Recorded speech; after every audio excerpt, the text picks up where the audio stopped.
Welcome to another episode of Sports and Songs Podcast. We're on Season 5, Episode number 1. Today's the season premiere, Andy, of Season 5, the sports edition. They said it wouldn't last. We've come a long way. We've got sports to cover today. It's the November 6th, 2023. We've got sports, Vikings, Twins, Major League Baseball, Gold Gloves, a little Arizona Fall League to talk about today, and a lot of college and high school sports as well. And you know, the trivia question takes a little different twist this year too now this week. Yes, it does. Who am I? It's more of a who am I than a trivia question. Yeah. Okay. Should I read it or should you? Go right ahead. So in I don't know the year. Strike year, 94. 1994? The strike season, yeah. The strike season. So this particular player was traded from the Twins to the Indians. And then the strike took place. The season was shortened or ended. Yep. The trade never took place. They never got the cash exchange or the players exchanged. But the executives met to discuss how to handle it and had a 5-star dinner between the Indians and the Twins, and the Indians executive staff picked up the tab. This person will forever be known for the man traded in Major League Baseball for a 5-star dinner, and that was it. 5-star dinner. And you know, I read this and I never looked it up. I want to see if he's in that team's like history of like players who played there type thing. Yeah, and we could probably have someone look it up themselves, or we could, because I didn't hear this story ever. I didn't know about it. But I think it's a great trivia question because there's got some local connection to it. But we'll get to the answer to that. Yes. We'll get to the answer to that at the end of the show. But in the meantime, let's bring up some sports here on your slideshow, Andy. Here we go. Lots to cover here on the season premiere. The fastest growing podcast in all of Western Carver County, Dan. Yes, yes. So, and you see, we're still old school. We still call it Twitter. I have a tough time saying follow me on X. Yeah, I just say Twitter. That's what it is when you go to the website. That's the web. That's the domain. Yep. I'm not calling it X. March 20th, there's the baseball schedules. Season's over, so let's start counting down the days, baby. Oh my goodness, there's the National League West schedule. This is too much. Now, this is regular season. Regular season, March 20, Thursday night, March 28th. The games are scheduled, and okay, we might have to do the songs episode early that week or something because I might be busy that day. Well, it could be. We could put on like a viewing party as well. I put in the PTO request at work already for that day, that afternoon. Okay. Getting offered because the Mets game is a to be determined. So I don't know if they're waiting to see if they want it to be a night game, TV wise, what they're doing. And we'll get to that later. I think why it was to be determined when you hear the coaching carousel a little later on here. Oh, yes. Now let's just go back just a few weeks. Okay. Let's have our fine sponsors on. The lovely Connie. We all made our picks for the Final Four of baseball. And yes. And who made these picks, Dan? Who? Yeah. Rangers, D-backs, Rangers winning it all. Andy, and your nice spelling there. Yes. You got them all right. That's what I do. That's what I do, Dan. Between bets, and I got the hand beer from you a couple years ago. I got Chris got me a beer because I made the football picks right in the playoffs. Yes. Chris Lance. Yes. Just don't mess with me, guys. When there's beer on the line or bragging rights, the gloves come off. Yeah. It's tough to do here, especially in baseball, but you got them all right. That's very good. Now, I will admit, when we did our Big Ten preseason show, I didn't pop off, say the Gophers would play on New Year's 6, but you know what? There was nothing on the line. I had nothing to lose. Yes. So I was wrong there. So I admit my wrongs too, but here I'm just going to let my right set up there a little bit longer. That is very good. That is, I mean, the odds of those two teams ever happening, oh my goodness. Now here we go. Marcus Seaman, 835 plate appearances this year, including the playoffs, is a single season major league record. He played every game in the season, every game in the playoffs. Now, of course, with playoff expanding, 8 or 600? Is that 800? 835 plate appearances. Oh my god! Well, look at all the extra playoff games now too. So you know this is gonna be a tough stat to break because he played every game in the regular season, which I think 5 guys did this year. So Very, very rare. 600. A good benchmark, Andy, is 600, right? Is that that's 608 or something like that, I think is, or no, 508 is what you need for the batting title. So go yeah. off of that. To get 600, you've got to have no injuries. You got to be healthy. You got to be good, and then you get to that 700 level, and then you get to that 800 plate appearance, which is 8, just I think you only do 8 because of playoffs. The playoffs don't lock it in. Woo. Word from our coach. Actually, it's the championship coach. Here's what he said after the World Series. Derek Jeter asked Coach Bruce Bochy after the World Series championship, how come everybody that comes up here doesn't talk about themselves? All they care about is the team, and all they want is to win for their team. How is that? Coach says, that's how you win. Yes.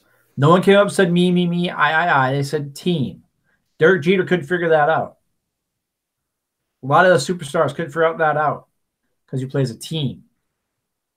Jerks. Yeah, it's the chemistry is huge. It's a big deal for a team because everyone's going to have their ups and downs and their big swings during the season and their down swings, and it all melds together. Wow. The coaching carousel has begun. Coach Craig Counsell, who everybody thought was going to the Mets because their head guy from the Brewers went to the Mets. Nope. He actually took the Cubs job, which wasn't even available. 5 years, $40+ million, highest paid manager in MLB history. Craig Counsell played 14 years, made $22 million as a player. He decided a 5-year, $40 million as a coach. Now the guys like him too. Yes, and I think he'll fit in well there with the Cubs. That should be. And how he went to the Cubs out of nowhere. They weren't even. They still had a coach this morning, as far as I knew, or a manager this morning, as far as I knew. Then Counsell comes in. Now, this is why I think that stat earlier I showed, the Brewers Mets game was a to be determined. Okay. Is the ex-Brewer coach going to New York? Oh, would ESPN love to have that game. Or was he staying with Milwaukee and he screwed New York? Oh, ESPN loved to have that game. He went to the Cubs. Wow. Speaking of said Mets, Carlos Mendoza, he was the bench coach for the Yankees, is the Mets manager. He played 13 years in the minors, minor league coach, bench coach for the Yankees, now getting a shot with the Mets. So we'll see how that goes. And even before that today, Stephen Vaught, bullpen coach for the Mariners, former backup catcher for the A's and journeyman in the majors, signed as the Guardians manager. So they're starting to fill in. And here's a list of the free agents. Now, let's just call Ohtani a pitcher, just for argument's sake here. Okay. Yeah, Bellinger at 4 and Matt Chapman at 10. The rest are all pitchers. Those are the 2 position players out there. Okay. All pitching out there. Nola. The Mets are looking at Nola. We talked about Bellinger a couple weeks ago between the Mets and the Twins and the Cubs and everybody else wanting that. And so Sonny Gray's on the list. JD Martinez is a DH. Blake Snell. I mean, there's a lot of good names on there. Josh Harder. So we'll see. Let the fun begin. Free agency started today. Let the dollars fly, boys. Yeah, once the World Series ends, there's this 5-day countdown and qualifying offers have got to take place, and all these things are on the clock. And now we've reached that, and things are kicking off. It's gonna be good off season. You want to hear your phone beep a lot during the day? Start following Ken Rosenthal and put your phone on. Notify me every time he makes a tweet. It's going to be one constant beep all day. The man's is going. It's like the Mel Kiper Jr. of baseball. Yep. Only Rosenthal's a likable guy. Ooh, ouch. Oh, I said that. I like Mel Kiper's hair. Speaking of likable, we own 5 of 4. We have one game where the team scouted us. Nebraska head coach Matt Rule, the former Bison D coordinator, kind of not happy with Michigan's game or how they have extra scouts watching, or so they say. So we'll see how that goes. Okay. College basketball starts again today. I'm sorry, tearing up a little. Excited.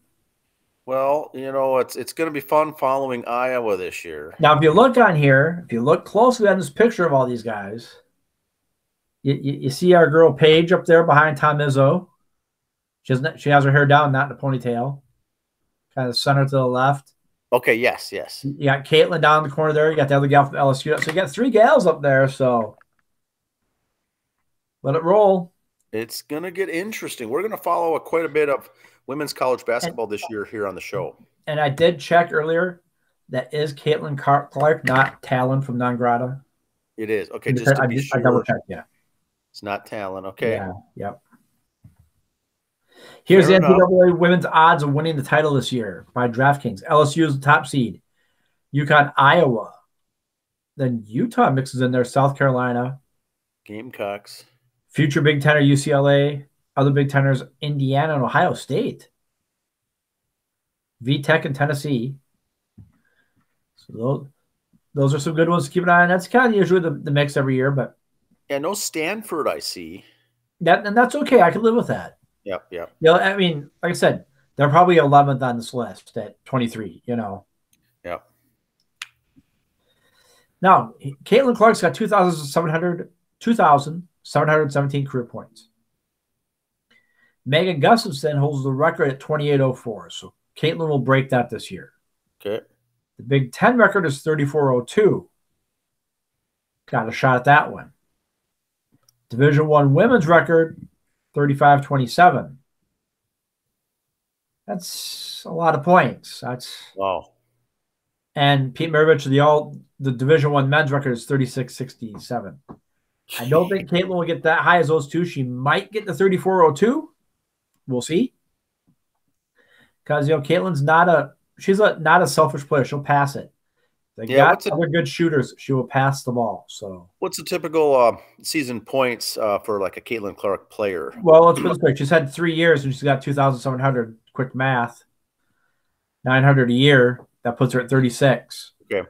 So, but senior year, do you go more more passing to, groom the next Caitlin Clark on the team? Yeah, and so you figure 500 to 600 to 700 maybe. Yeah, so division record for women's is 35.27. Big Ten record. Okay, mark your calendars. Season 5, episode 1. She'll set the Big Ten record, but come short on the Division I record. Okay. Does that make sense? Fair enough. That would be a good. So it should be over 34, but not quite at 35. So, boy, that's a lot, though. Yep. Paige is a better basketball player now than when she won the National Player of the Year, says Coach Gino. I've seen some of the practice videos, the workouts they're having, some of the games they played in Europe beforehand. Paige is just a beast. She's just on a mission. This should be fun to watch. BSU, Bemidji State University football. Beavs are number 12 in one poll, number 9 in the D2 football polls, entering their road game against Augustana to finish the season. Now let's take a look. Beavs beat the Dragons 27-14 to get the axe they have up there. Okay. Then they play number 20 Augustana and Sioux Falls. Then the playoffs begin. Now let's look at the conference here real quick. They play Augustana. They're 8-1. Minnesota State's 8-1. Bemidji State 8-1. Minnesota Duluth 7-2. That's a blank screen. Okay. University of Minnesota Mankato, their only loss, that was Bemidji's loss, was to them earlier in the year. So that's Bemidji's loss by 3 to them. Okay. Mankato's loss is to Augustana, and yet Mankato plays Duluth this weekend. And Augustana's loss is to Wayne State. So very exciting. Lots of bumps and bruises all over the place here to happen. So we'll see how it all falls into place after this weekend. Okay. I report the good and the bad. You know that. Bison. I can't speak. I'm just going to show that. The Jackrabbits are tough. I don't know. 6-0. And here's the sad thing. NDSU 6-3, 3-3 in the conference. 2 games to go. And there's some people still saying they got a shot at the playoffs and watch out for them in the playoffs because they'll be road warriors and have nothing to lose. So yeah, we lost. And once again, they're drawing 19,000 fans at that game. In South Dakota. That's South Dakota.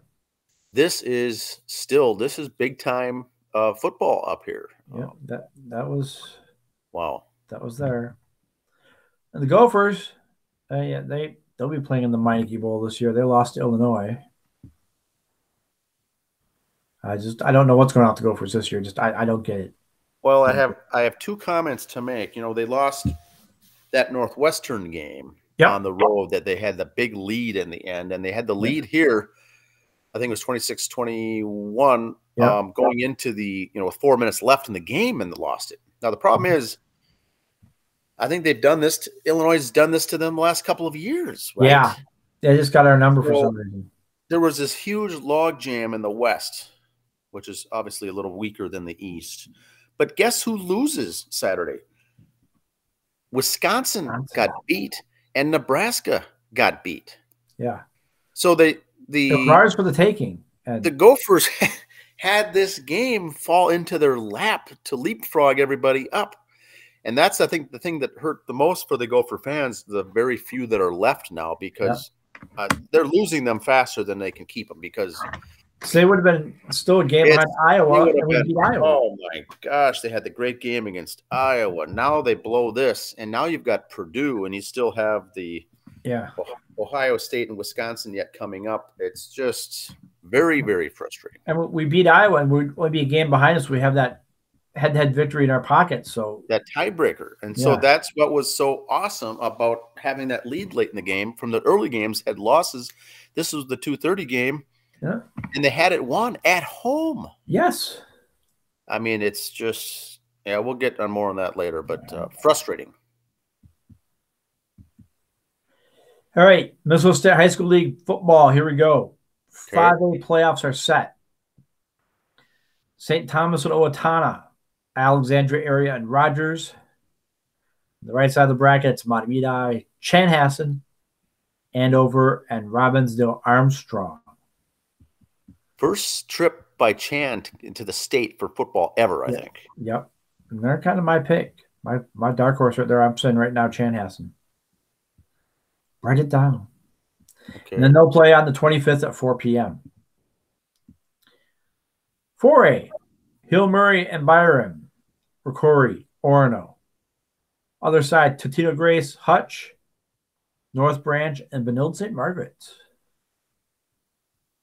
Hutch is always kind of tough. Orono's tough. We'll see. And then we'll play on the 24th at 4 p.m. at the Greenhouse. 3A, Waseca and Stewartville, Dilworth, Albany, Minneapolis North Community against Dassel Cokato, Esco against Annandale. The 3A finals will be the 25th at 1 o'clock at U.S. Bank Stadium, downtown Minneapolis. 2A, Jackson County Central, Caledonia, Barnesville and Osakis, Cannon Falls, Triton, Moose Lake, Eden Valley, Watkins. 1 o'clock on the 24th for their championship game. A. Not like in Canada saying hi, it's Class A. Springfield, Fillmore Central, Monoman, and Parker's Prairie. Belgrade and Mayor Lutheran. Mayor Lutheran, who beat Lester Prairie by 1 to make it in. Okay. Bram against Minneota. I like Minneota in this one. Yep, they're always tough. The team I like here is Springfield as a team to watch. And they will play the 24th at 10 a.m. 9-man. Hills Beaver Creek. Kingsland. Goodridge against Fertile Beltrami. Otter Tail against Cedar Mountain. Mountain Iron Bowl, Buell against Nevis. I'm going Fertile Beltran because I just know people there, family up that way. And I think that Mountain Iron Buell is another team to watch in almost all sports. They're always tough. And that's the other 10 a.m. game, the 25th.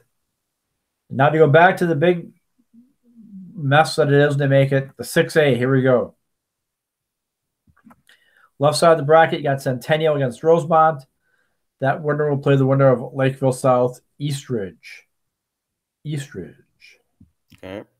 The other side, yeah, Eden Prairie, Lakeville North, Stillwater area, and the Cake Eaters. Well, the Stillwater Ponies are tough, but boy, that surprised me to see Edina win that game to get in over Maple Grove, the two-time back-to-back champions. Right. Yep. That's the shocker right there. But boy, you've got Eden Prairie and here, Lakeville North. This is going to be fun to watch. I hate to discredit the other teams, but that Eden Prairie Lakeville North, in my opinion, is the championship game. Okay. Yeah, that's 1 and 2, I think, ranking right there against head-to-head. Speaking of, the first few teams will play on the 16th. Their teams play the 17th, and the 24th at night is their championship game. Boys and girls soccer finished up. We'll do boys first just because it's listed boys and girls. Okay. Not picking favorites, just it's listed boys and girls. So we'll do boys first. 3A, Maple Grove over Wayzata over Maple Grove. 2A.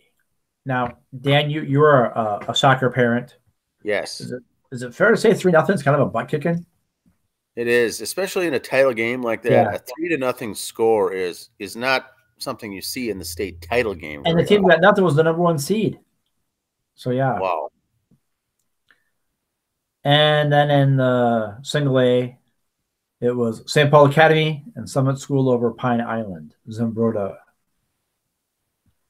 The gals, Cake Eaters over Wayzata 2-1 in 3A. Academy of Holy Angels at 0. Benilde St. Margaret 1.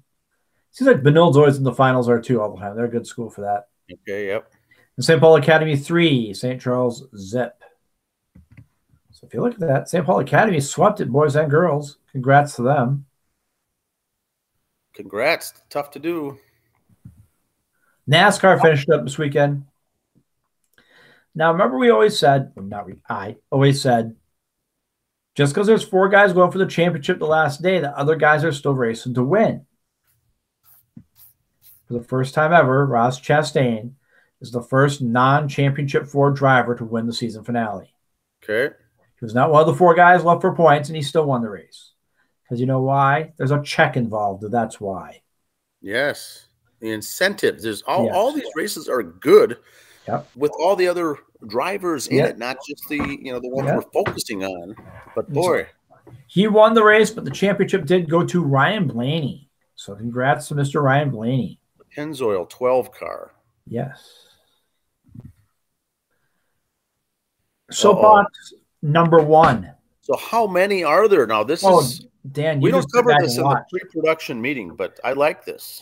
Number 1. NWA Wrestling signed a big TV deal with the CW this last week. Well, then they go on their pay-per-view and do a cocaine spot. Now the CW might pull that entire TV deal on them. How stupid do you have to be? How stupid does NWA have to be? Billy Corgan, William Patrick Corgan owns this, guy from Smashing Pumpkins. How stupid do you have to be to you land this blockbuster deal? CW, decent network. They're all excited, and then they do a spot where guys doing cocaine afterwards. Well, you idiot, William Corgan, you idiot. Well, Billy Corgan's not the brightest guy on the planet. No, I don't know if he doesn't. I think he just writes the checks and goes and makes all the press appearances. I don't know how much he had to say in this part. Yeah. But whoever was in charge of this segment should be fired. It was Billy Corgan selling it out of the business because no one's going to trust you again. It's just poor. Yeah. Poor decisions, yes. Soapbox 2. The Deuce. Cincinnati Reds letting Joey Votto go. I thought Joey Votto's be no. He might retire. We don't know if he'll sign elsewhere or not, but one of the great guys in baseball. How do you not just still let him hang around? The Reds organization for 17 seasons, Joey's been the heart of Reds baseball as an MVP, All-Star, and respected clubhouse leader. Blah, blah, blah, blah, blah. At this point in the offseason, based on our current roster and projected plans for 24, okay, wait, I'm going to stop you right there. You're still paying Ken Griffey Jr. how much for how long? You still got two other guys you're paying for how long that aren't there? You couldn't give Votto a sweetheart deal like that and kept him around? Come on. Yeah, it's interesting. And I'll cover a little more on the qualifying offers in a few minutes as far as how that goes. But that's tough, but it's I don't know. Votto is all Cincinnati Reds. Yeah. That is. Yeah, and to relate it to local folks, that'd be like if we told Herbeck at the end of his career, it's been great. See ya. Yeah. Number 3. Oh, my. Wow. Now look at the 3 I'm using here. This is kind of a little dig. Okay. MJ. Jordan's son wants dad to play key role in wedding with Pippen's ex-wife. Jordan's boy is dating Pippen's ex and wants daddy to be at the wedding. See. Okay. Pippen rode Jordan's coattails as a player. Now Pippen's riding Jordan's coattails as no. You don't do this, son. Don't do that to the old man. No. Oh, my goodness. I did see something about this. I didn't. I knew they were dating for a while, but oh, my God. I was thinking it was Pippen's daughter that he was going to marry, but it's the ex-wife. Pippen's ex-wife? Scotty's ex-wife? Now, Scottie Pippen's ex-wife. Yeah, I don't get it. Wow. Well, there's many things wrong with this, but, if he wants to marry her, that's one thing. That's fine. But what you're getting at here in the soapbox is now you're trying to include your dad to play a key role in a very awkward situation. Yeah, and that's yeah, I get it. His buddy's ex-wife, who he probably knew was a chumly pal, now you're marrying my son. That's got to be uncomfortable. Oh, super awkward. Now the homework assignment. I've got my pen ready. Are you ready? Okay, they showed this stat. Corey Seager, and I'm not ripping on Corey Seager, so just hear me out. Yeah. Him and Reggie Jackson each 77 games. He has one more homer than Reggie at 19 and 18, both with 48 RBIs. I'm sorry, do not compare Corey Seager to Reggie Jackson. Reggie did that where he had that best 14 games a year in the playoffs, not 30 or whatever the hell he got now. So Reggie did this spot by spot by spot over years. Corey Seager did this in like 2. So, well, it's now the stat is the past to the present. You can't do it. Yeah, and the stat is true. The stat is what it is. The facts don't lie, but you cannot call Corey Seager Mr. October and take that away from Reggie Jackson. Right. Now, maybe we're just old school, but I can't even imagine. And that's the homework assignment. Prove to me that the newer stats like this are comparable to the stuff in the past. I'm not defending the past. I'm just saying there were different stats, different times. You can say Seager was one of the best in the last 10 years. I'll give you that, sure. And Reggie Jackson was the best in his 10-year period. Seager was phenomenal, but I think the thing that this stat is missing is the importance of each of those home runs. I mean, the importance of the timing, I should say, as far as runners on base. Were the Yankees behind and now I hit the home run to take them to the lead or walk it off for a win. Seager's, I think they were up quite a bit in some of those games. And you got what? If you want the max of all these games this year, you would have what? 3, 5, 8, 14, 22 games if you would have gone the full set on all of them. So I'd like to see of the 18 and 19 home runs, how impactful they were in that particular game. And I think Jackson's were just phenomenal. But then again, I don't know. I'd like to have someone that's a great homework assignment. Prove to me that they are comparable, considering the amount of games are different and it's all different.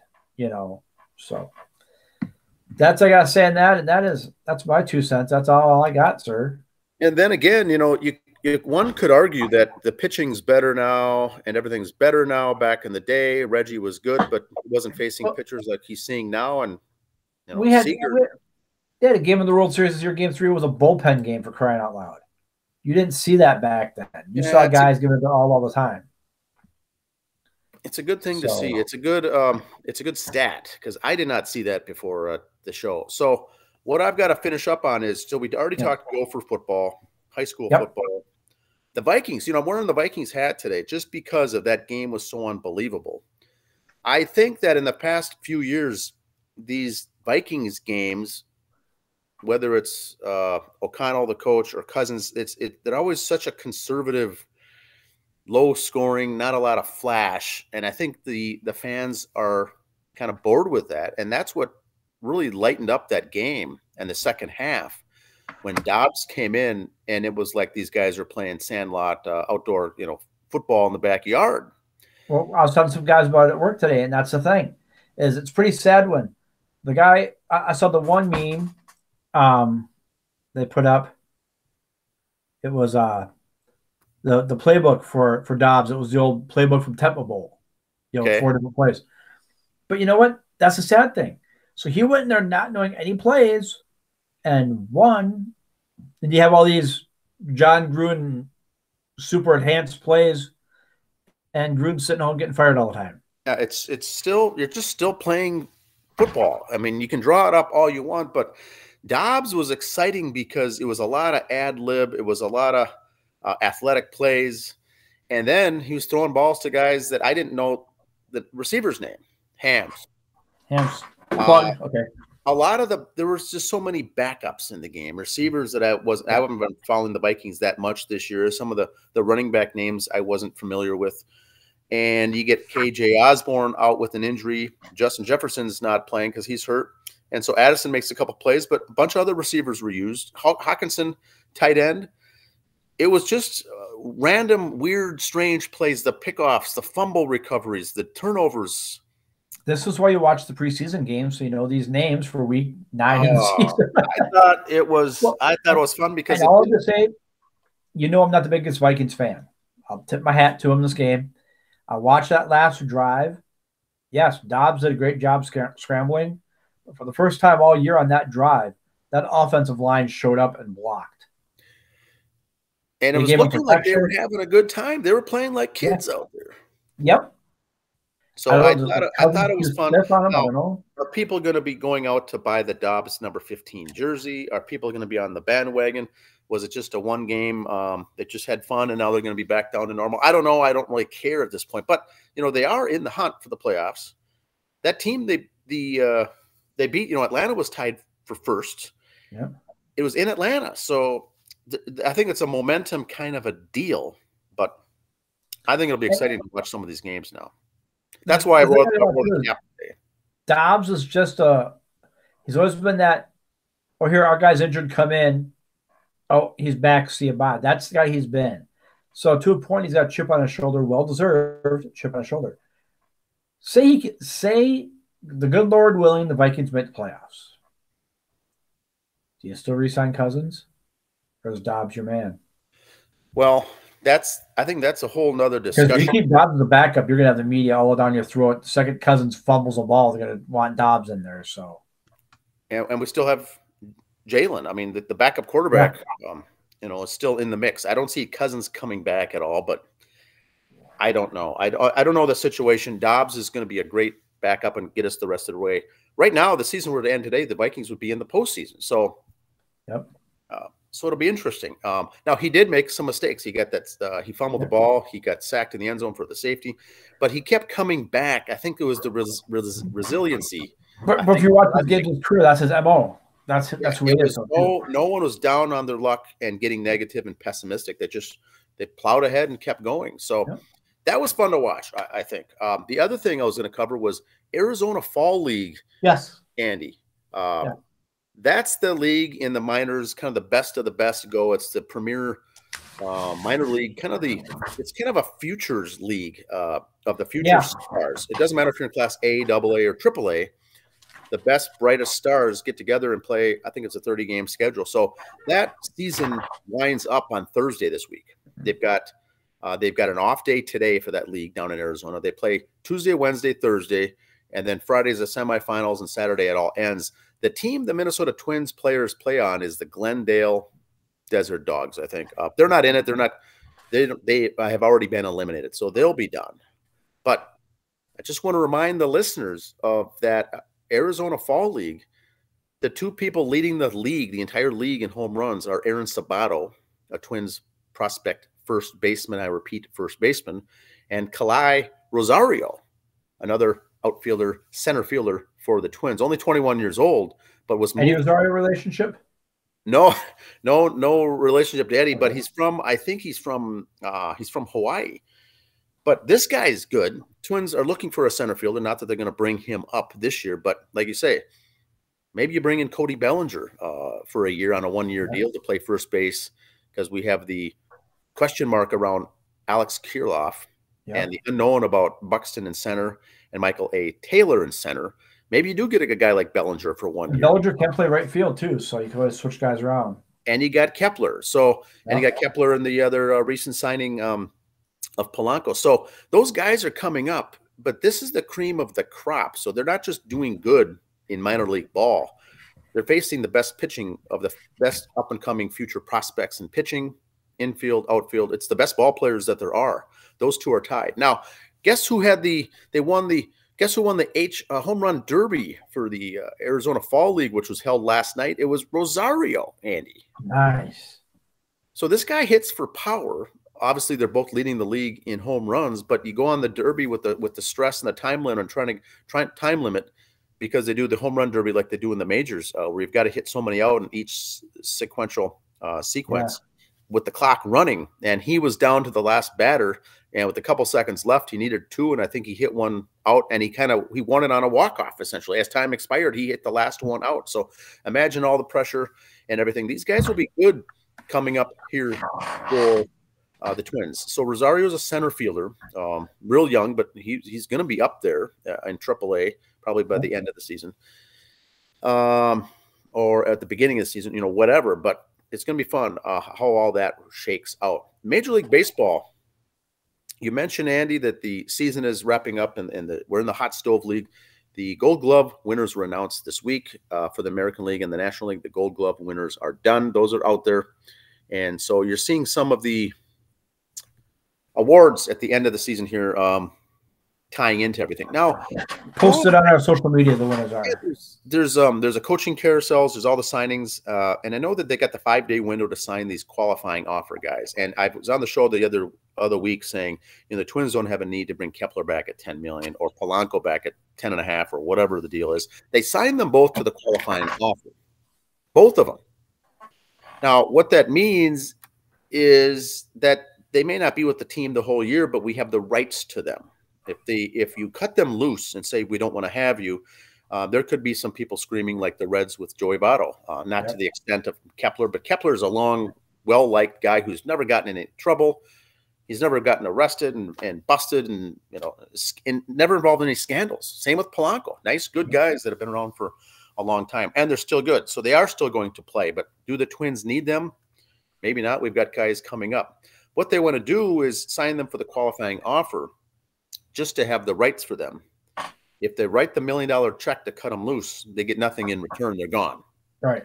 And those guys are worth multi-million dollars right now. So I think what they're going to do is sign them so the other teams, free agents, won't. By the time spring training and things roll around and there's some team with middle infield help and they come to a bargaining chip to the Twins with, hey, what are you going to give up for Polanco? We could get something big in return. Someone needs a guy like Kepler for a fourth outfielder or a starter.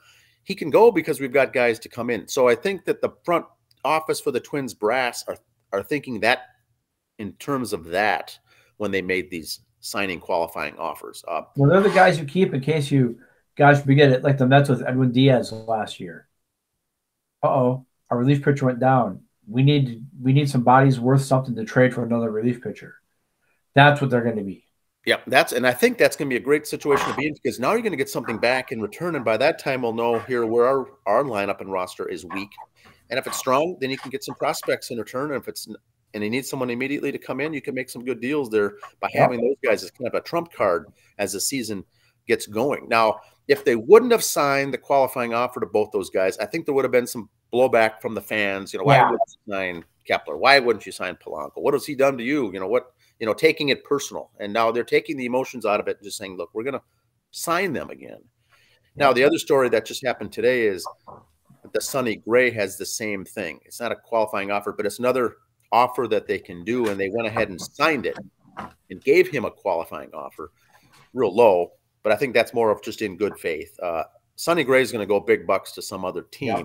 I don't see the Twins being in the realm of signing him. But if you don't make the offer, I think it looks bad. It gives your organization kind of a black eye. So they gave him that as just something you have to do is what I'm learning more of this each year, how all this works. And I think that's what it is. You do that. He's not going to bite on it, but you give it to him. But that'll be interesting how all this shakes out. But I'm excited about the Fall League, the Arizona Fall League that's going to be wrapping up. We'll cover the championship and the semifinals next week.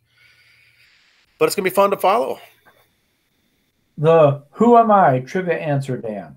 Trivia answer of Who Am I back in 1994, the strike shortened season. There was a trade between the Twins and the Indians. It was Dave Winfield, Andy. Dave Winfield for a steak and baked potato. Traded to the Indians. I never even knew this. And in return, we were supposed to get a player or two or cash consideration or something. Strike happened. We couldn't do it. Strike happened, and everything was tabled. Yep. Winfield never went to the Indians. I don't think he's ever been on the roster, but we can look that up. And the Twins never got anyone in return. But as the executives met and had a 5-star dinner, the Indians picked up the tab. So Winfield's known forever as the guy who was traded for a 5-star dinner between two teams' executives. Bill. So I think Winfield ended his career. I don't think he came back. So it's not like anyone lost anything. I got to look that up. That's a great trivia question to start off. Or have Oswald look it up. Oswald or Kevin, some of the interns here in the studio could look that up. But that's good stuff. That's all I've got, Andy. We've got a lot of high school football. Fun time of year. And then college NASCAR's done. We'll do baseball, hot stove still, but now we'll be focusing. Like I said, college basketball started today, so we'll have that a lot more hockey, college hockey, NHL, Seattle stuff, the Kraken. We'll make fun of anyone who's doing bad, like the San Jose Sharks. Yes. Well, that's good stuff. So, yeah. Just let us know. Like I said, we've kind of adopted the Kraken as our team. If you have a hockey team that's your favorite, pro, college, high school, let us know who it is. We'll give that team some love and follow them throughout the year and see how they do. Let us know. Who's your favorite player in the hot stove? Who do you want to see go where? Let us know. We'll either laugh at you or agree with you. Even coaching carousel, too. Yeah, coaching. Who do you want to see take the Astros job? Who do you want to see take the Angels job? Good stuff. You want to see someone take the Twins job and get rid of this guy? Who knows? It's good stuff. Always lots to talk about. Well, it's been 5. We're on our 5th year here, Andy. So we're starting off the season on the right mode, I think. We're hitting the bonus episode season 2. We do a lot more bonus ones in the winter because, well, we're not at baseball games. So we do a lot more bonus stuff in the summer, in the winter. If there's a special topic you want to hear, let us know. Look forward to the bonus episodes. They're always good. All right, everyone. Have a good week. See ya.